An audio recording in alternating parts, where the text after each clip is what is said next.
won't waste another minute, no, I won't. I'm a man on a mission. I'm a man on a mission. I don't need no permission. I'm a man on a mission. Welcome to Entitled to Nothing, where we believe our life is our fault. My name is Mink, and I started this show because I've ran headfirst into failure after failure over the last 20 years. And through this process, I've found a way to turn my failures into lessons, and I've used these lessons to create life on my terms. I've went from broke and bankrupt to creating multiple companies that have generated over $50 million in sales, giving me the freedom to do what I love and create life or live life on my terms. And what I want to do with this show is share everything I've learned with you on my journey in the hopes that it will help guide and inspire you on yours. So today, I want to talk to you guys about the biggest mistake I've ever made in my life. And I think chances are you're probably making the same mistake. And this came up because a few weeks ago, I was having a conversation with a friend and they said, "Hey man, what is the biggest mistake you've ever made?" And I was like, the biggest mistake? Man, let me think about this for a minute. And I started to think through the business failures or the relationship failures and the situations where I didn't follow through or I didn't do what I said I was going to do. And as I kind of replayed some of my biggest failures, which by the way, is a phenomenal practice to do. I think if we have the courage to sit down and really reflect on and analyze our failures, the mistakes that we've made, we can learn so many lessons from them. And as I went through this process and I was analyzing my mistakes and some of the failures that I made, there was a theme that was coming up again and again and again. And what I realized in this process is there's one mistake, one thing that I have done that has actually been the catalyst for every other mistake. It's been the reason why I've come up short, why I've failed, why the businesses haven't worked. It's cost me millions of dollars. This one mistake, without a doubt, in my opinion, has cost me millions of dollars. It's cost me relationships, opportunities, and most importantly, years of my life. And so I want to tell you guys what this is, and then I want to tell you how we can overcome it. So the biggest mistake I know I've made in my life is not believing in myself.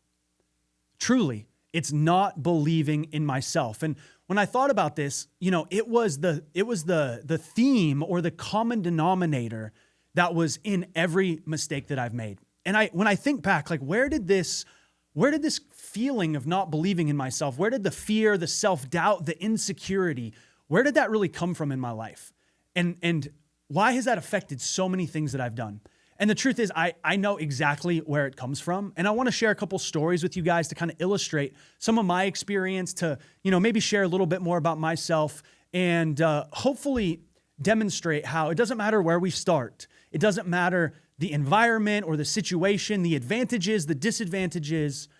If we commit to building belief and creating confidence within ourselves and what we're doing, we really can create anything.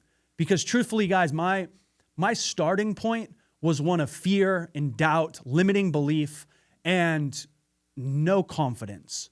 And I've been able to get to this point by simply working through it. When I was younger, so where did the limiting beliefs or the fear come from? Where did this idea that, I just wasn't good enough originally come from?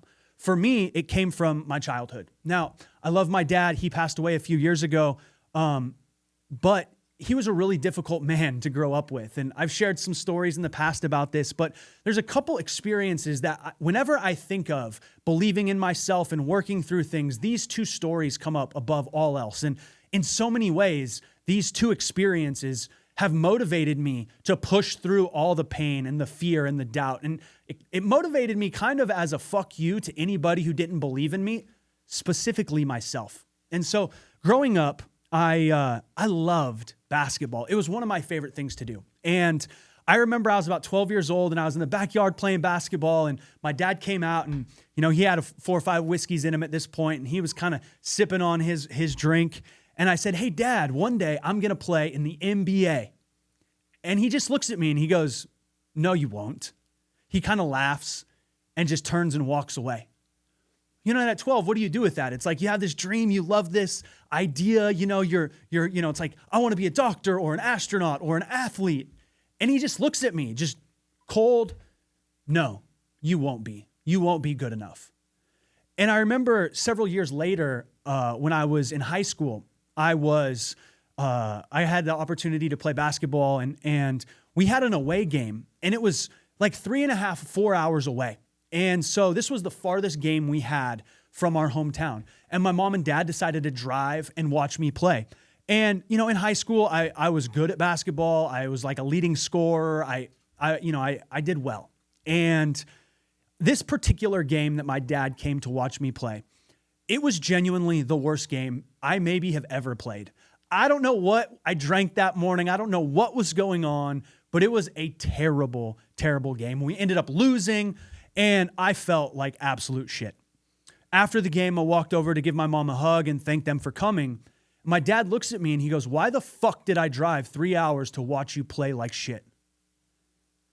And I just remember being so angry, so upset.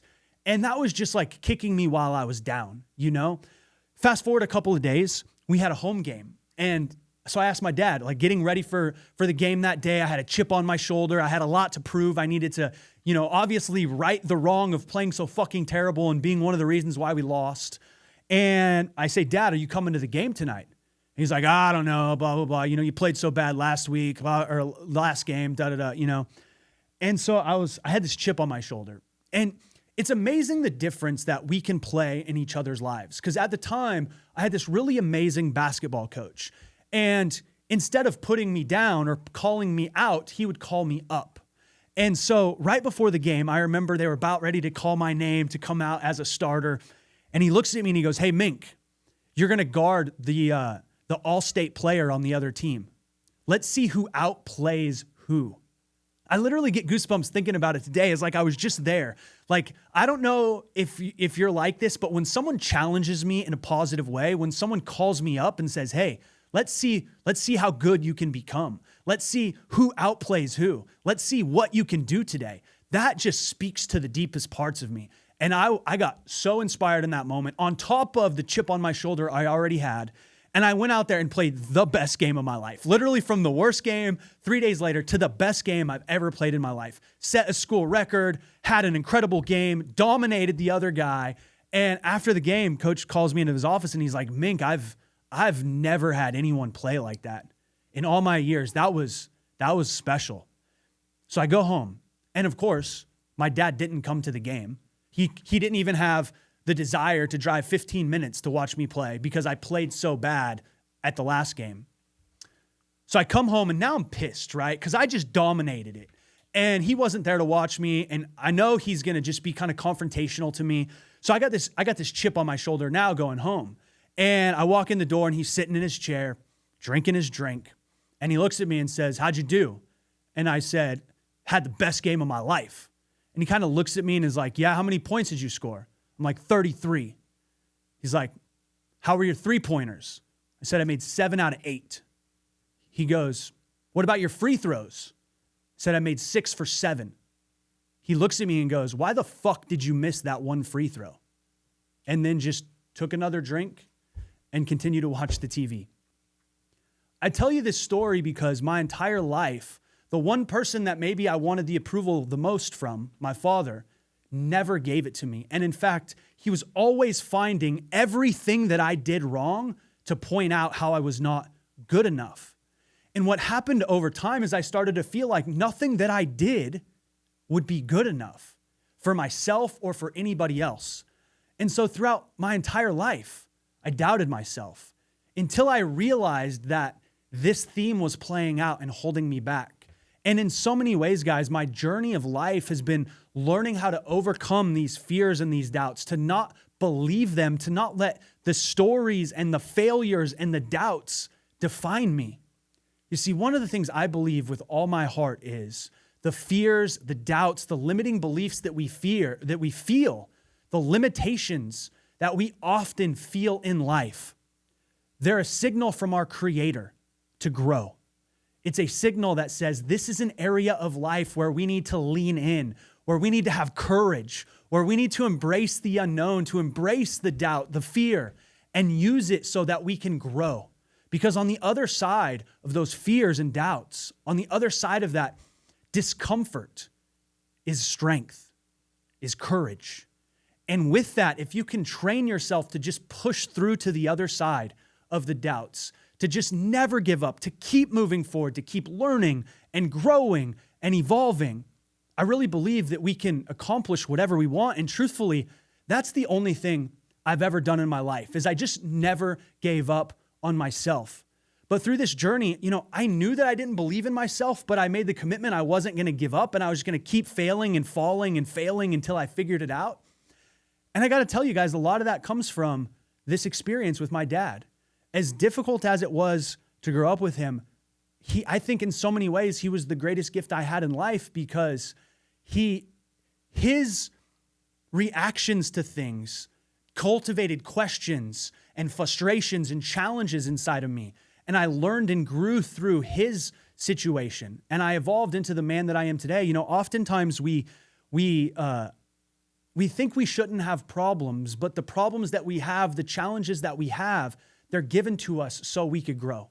And I believe I am the man I am today because in so many ways, I had the father that I had, and that motivated me and drove me in different ways. And I'm truly grateful for that. But I remember I was in Thailand, and the first time I really made this connection between belief and struggle, or belief and opportunity, I didn't know what was holding me back, right? Like, we have these hesitations in our lives, but we don't actually know what they are until it's made evident. And I remember I was in Thailand, and I had this unbelievable experience that just opened it wide open for me. I was on my scooter, I was cruising through the jungle, and I came around the corner, and there was this giant elephant in the road. And I was shocked, so I pulled over, and I'm looking at this thing, and the craziest thing about this elephant was it was being walked like a dog on a leash. And so you had this small guy walking this giant beast on a leash. And my first thought is like, how do you get an elephant to walk like a dog? That is unbelievable, right? I didn't understand it. And so I go over and I start talking to the guy. And I'm like, hey man, how can you control the elephant? This thing is huge, right? Thousands of pounds, it's super strong. How are you able to just walk it like a dog? And he tells me the story, how they train elephants. I don't know if you guys have heard this before, but it's sad, but it's also very, very instructive. So when the elephant is a baby, they tie this giant chain around its ankle, okay? And they stake the chain to the ground. And what happens is the elephant pulls and it pulls and it pulls to try to get away, but it can't. And over time, what happens is the elephant is conditioned to believe that every time he has something wrapped around his ankle, he can't get away. And so as it grows up, anytime there is anything that's touching its ankle, it knows that it can't move, or it believes that it can't move. And so he tells me, once we train it, all you have to do is tie this rope around its leg where the stake used to be, and you can walk it anywhere you want to go. And I remember I got back on my scooter and I started to cruise back towards my house, and I got emotional because for the first time in my life, I said, how many of us are wrapping chains around ourselves? Chains of doubt, chains of fear, chains of limitation, chains of limiting beliefs. How many of us are being held back by beliefs that are no longer staked to the ground? And I started to cry in that moment because maybe for the first time, I realized how my limiting beliefs were nothing more than chains that were staked to the ground.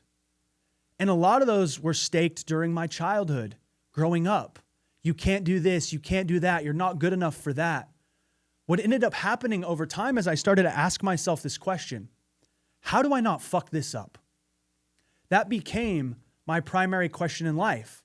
And every situation I went into, whether it was a business or relationship or a meeting or whatever it was, I was in the back of my head, I was always asking myself, how do I not fuck this up? Because all of my experiences in life, all of the feedback and the intensity around my experiences growing up were about how I could never do anything right. Why did you miss this? Why did you do that? Why didn't this happen? And so I just was programmed to believe that I was always going to fuck something up. And it was maybe for the first time in my life, that moment in Thailand on that scooter, where I realized that I was no longer chained back by my beliefs that had held me for so many years. And I wanted to share these stories with you because I know it's not about me.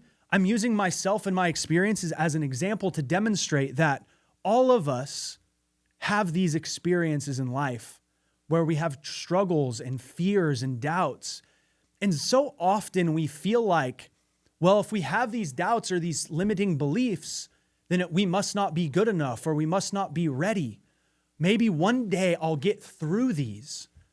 But the only way you get through them is to just go through them. When you feel them, they're never going to go away unless you grow through them. And here's the fucked up part, the part that's the most difficult to understand. At every new level of growth, there's new limiting beliefs and doubts. And the higher that you climb in life, whether it's in your career, my first business I started, I went bankrupt. My next business I started, I learned how to do marketing and sales. I started to make some money. I made a few $1 million. I had more money than I thought I could ever have. And I made some really bad decisions and I lost it all because I didn't have a new level of skill. And by losing it all again, I had a whole new level of fears and doubts and limiting beliefs. And I've just come to believe, and I said this before, but I'm going to say it again. The fears and the doubts that we have, they're a signal for us to grow. And oftentimes, the biggest problem we have is we think we shouldn't have them, and we allow these limitations or these fears to define us. We accept the definition, we adopt the chains, we allow ourselves to remain stuck. And it's a decision. And that decision for me has been, I'm just never going to give up. And I didn't know it then, but I can clearly see it now in hindsight. The only thing that has allowed me to get in this position is the commitment to just never giving up, to take radical responsibility for everything, this belief that I am entitled to nothing, and that I've committed myself to constant and never-ending improvement. And that has been the recipe that has allowed me to get to this position, to be in front of you guys today. And it's crazy because I got here really with a lot of fears, a lot of doubts, and very little belief in myself. And I'm at a point right now where I will never, ever allow myself to make this mistake again of not believing in myself. And here's the truth. It's going to come up. There's even today on the way into the podcast, I was like, fuck, man. This is like episode number 8 or something. And last week we recorded the episode and the mic got cut out halfway through. Something happened. We shot a 30-minute episode and we didn't get to use all of it. So we got to reshoot the same one again. And I'm doubting myself. Fuck, man, I don't know if I can bring it today. I don't know if I'm going to be able to articulate some of the points as well as I did last week. The limiting belief is coming up, right? It's always going to be there. And so what I want to do is I want to tell you guys how I've went about building belief, because I know without a shadow of a doubt, if you guys can keep moving forward and never give up, if you can take radical responsibility for your results and commit yourself to constant and never-ending improvement, you can create extraordinary results in your life. But if you believe in yourself, on top of all of that, I really believe it becomes a superpower. And all the most successful people that I see, whether it's an athlete or an entrepreneur or a celebrity or a performer, they never gave up. They took radical responsibility for their results. They committed to constant and never-ending improvement, but then they had an unwavering belief in themselves. And that's the part at 38 years old, 15, 20 years into this journey that I'm just figuring out. And it makes me so fucking excited about what I can create in the next 15 or 20 years. So I know without a doubt, this not believing in myself has been the biggest mistake I've made. And today I want to challenge you. I want to invite you. I want to pray with you that we never make this mistake again. If we can just believe in ourselves, what we can create, I believe, is bigger and greater than we could ever imagine. And that's why one of my core principles in life has become all of our success is built on the foundation of belief. Belief that it's possible, belief that we deserve it, belief that we are worthy of it. You see, you'll never out-earn your self-doubt. You'll never be with someone that you don't believe you deserve to be with. And most importantly, you'll never experience the quality of life that you want if you don't believe it's possible for yourself.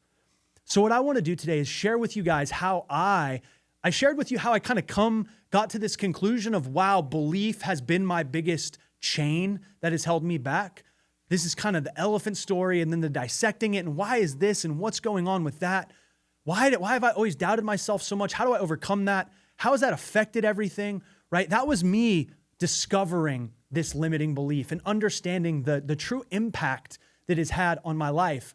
And I hope maybe through some of my stories and examples, you're maybe thinking about things in your life slightly different, or realizing maybe how you have had a chain of belief that has held you back instead of pulling you forward.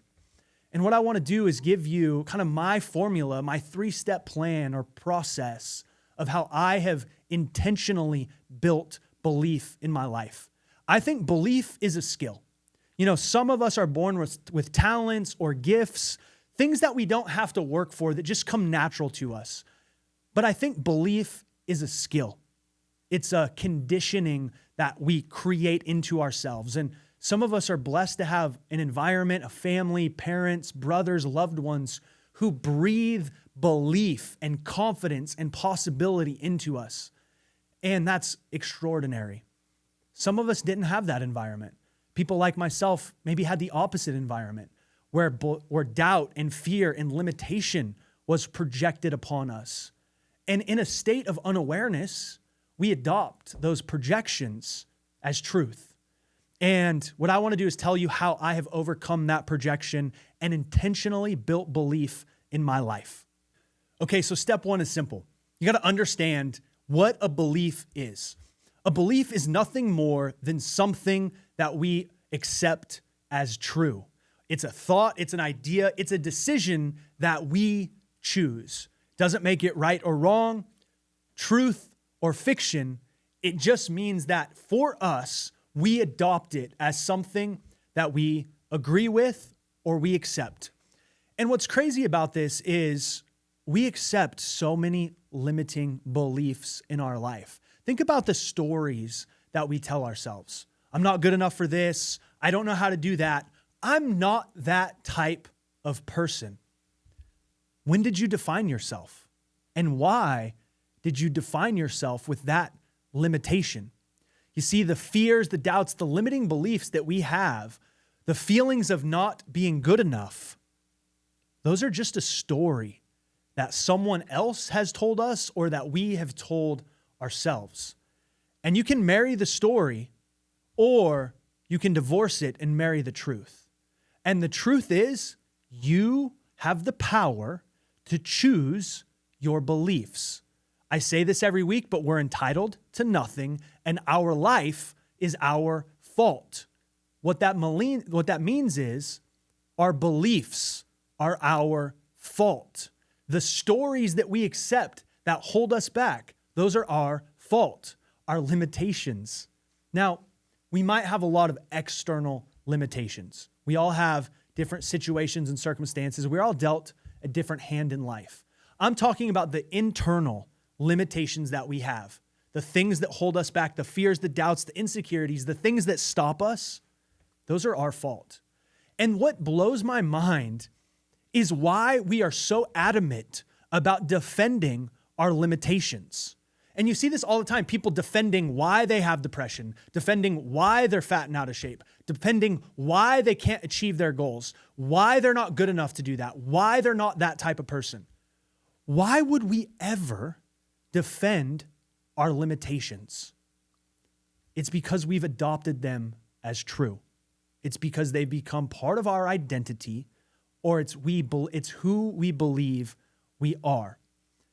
You're maybe an analogy to use here is you're willingly imprisoning yourself with your beliefs. Imagine willingly going into a prison, locking the door behind you, having the key inside of the prison with you, and telling people, I'm locked up, man. I can't leave. I can't do anything. I don't have any freedom. I can't go anywhere. I'm stuck here. But you have the fucking key. That's the way our limiting beliefs are. That's the way our fears and our doubts are. We're all going to have them, but we don't have to believe them. And the first step in building belief is understanding that we're not our thoughts. We're not our feelings. We're not our limitations. Our beliefs are what we accept as true. And today I want to challenge you guys to believe in yourself, to know that God has a plan in our life, that our Creator has put us here for a reason, that you're born to be fucking great, and that your life has purpose. And you might be lost right now. You might not know where you want to go, or you might not know how to get where you want. But if you have the courage to never give up, if you can take responsibility for your results, for where you're at, if you can commit to constant and never-ending improvement, you can go a real long ways. And then if you develop the muscle of believing in yourself, you can become unstoppable. And so the first step in this process is to understand what a belief is. And then from there, you have to really assess or understand why you're believing those things. You've got to get clear on, holy shit, for me, I told you the story. Why do I never believe in myself? Why am I scared I'm always going to fuck this up? What about me feels like I can't do anything right? You do that digging and you dig back into experiences and whatnot, and you get clear on why it is. And then from that point, you can rewrite the story. The second step that you have to get clear on to really build a strong belief is you have to know your outcome. Okay, so once you know, okay, I have limiting beliefs over here, but I got to get clear on what I'm going to believe and why I want to believe it. Then you've got to get really clear on what your outcome is. You've got to know what you want. You've got to know why you want it. And then you've got to commit completely to that why. You've got to go all in on it. You know, it's been said that if you have a strong enough why, you can overcome any how. So in my life, when I was getting started, I told you guys a story. I was a scared, broke kid. I was in debt. I had no idea how to start a business. I had no idea to work online or to create the life that I have today. But I knew what I wanted. I wanted to be self-employed. I wanted to work online. I wanted to travel. And that why motivated me to overcome all of the limiting beliefs, all of the failures, all of the doubts. And it pulled me forward because I was so certain, so focused on why I wanted what I wanted that it pulled me through the pain, the failure, the insecurity, and it brought me to where I am today. The third step, once you know and really understand what belief is, once you know your outcome, what you want and why you want it, you just have to get to work. You have to outwork the self-doubt, outwork the insecurities, outwork all of the challenges you're going to overcome. You know, part of the reason why we started this behind the scenes series on YouTube is because I feel like the best way to demonstrate that we're always going to feel these challenges and struggles is by just documenting the journey of me running my companies and living my life and the kind of real behind the scenes, you know, journey of the way that things go. And every day there's doubts and there's fears. And the only way I know how to get through them, again, is to just never give up. And what that means is just take daily action over time. One of my favorite quotes, you hear me say it, ordinary things practiced consistently create extraordinary results. All you have to do to get where you want to go is outwork your self-doubt. One thing that I love is they say, it's not about speed. It's about direction. Direction is more important than speed. And in our world today, so many people are selling us speed. You got to get here fast. You got to do this. Overnight success, instant gratification. Get it now. Speed might be the biggest mistake that we make next to belief, not having the patience to just move in the direction consistently over time. It's also been said that the man who loves to run will run farther than the man that loves the destination. So if we know what our why is and we've went all in on our why, you can think of that as the destination. And we got to know where we're going, and we got to fall in love with the destination, with the why. But I think where the real magic happens, and I can only speak from my own experience, where my life really started to change and I started to really create results and success for myself, is when I fell in love with the work, with the process, with the journey, just getting a little bit better every single day, understanding that the more that I work on the work, the more that it works on me, the stronger, the better, the more capable, the more consistent I become.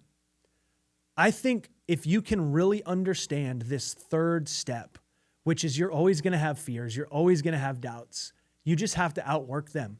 And over time, by putting in the work, you will develop results.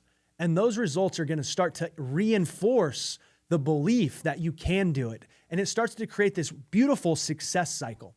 It goes like this. The belief that we have that something is possible for us influences the potential that we have. And based on the potential that we believe we have, we take action. And the more action we take, the more results we get. And the more results we get, the more that reinforces our belief.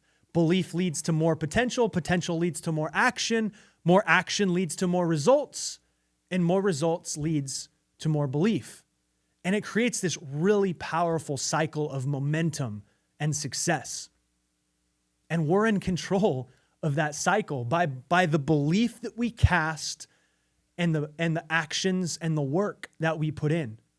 The challenge with this cycle of success is it can also be a cycle of failure because we have limited belief that creates limited potential, that takes little to no action, that produces little to no results, and the little to no results reinforce why we're not good enough, why we can't accomplish our dreams, why we're a failure.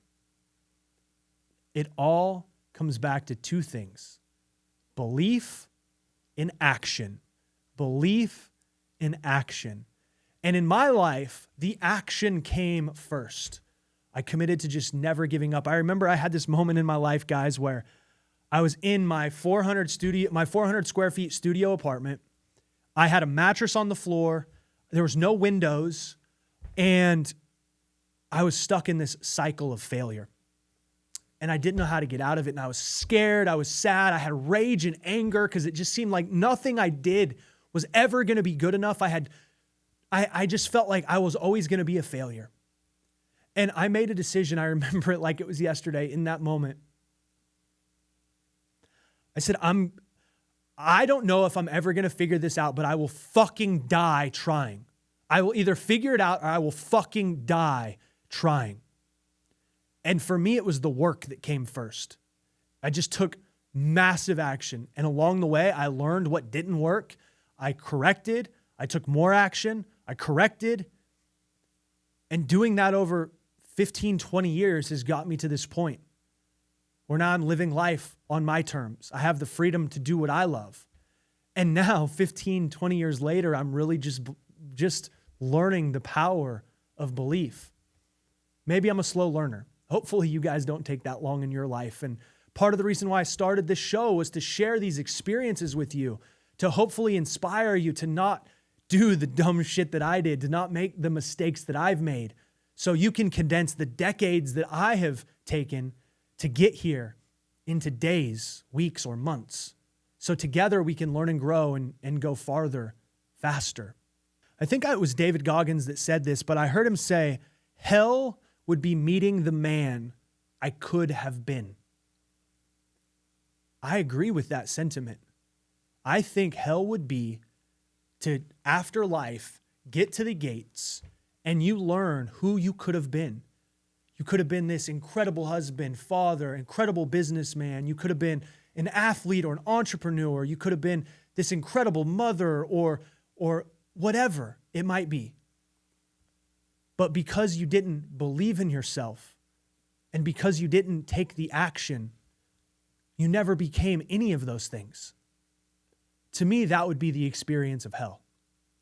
Because I believe the desires that we have, the ideas that inspire us, the visions that call to us, they represent what's possible for us.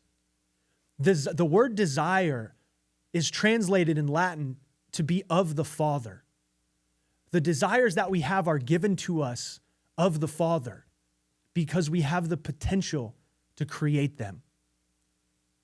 I think if you have the courage to believe in yourself when you have no reason to, and you have the courage to take massive fucking action, we can create whatever we want in our lives. And that is truly my prayer for all of us. I know that's what I want for my life, and that's why I started this show, because that's what I want for you as well. All right, guys, we've covered a lot of ground today, and I just want to thank you for tuning in and listening to this episode and spending some time with me today. I really believe the greatest gift we have is the gift of our time and attention and each other. And if you've listened all the way to the end of this, I'm truly grateful that you have spent some time with me today. And if you've gotten any value from this, the only ask I have is share it with someone that would need to hear it. Share it with someone that you know is struggling with belief, someone that you believe has a greater potential or calling inside of them. Just like I know you listening to this, listen to it because you have a greater calling inside of you. And it's time for us to step up. It's time for us to rise and become who we're put here to be. I believe that all the problems we have in life start with 3 words. It's my fault. If we can take radical responsibility for our results, for our beliefs, we can create anything we want. And that's my prayer for all of us. I'll see you guys soon.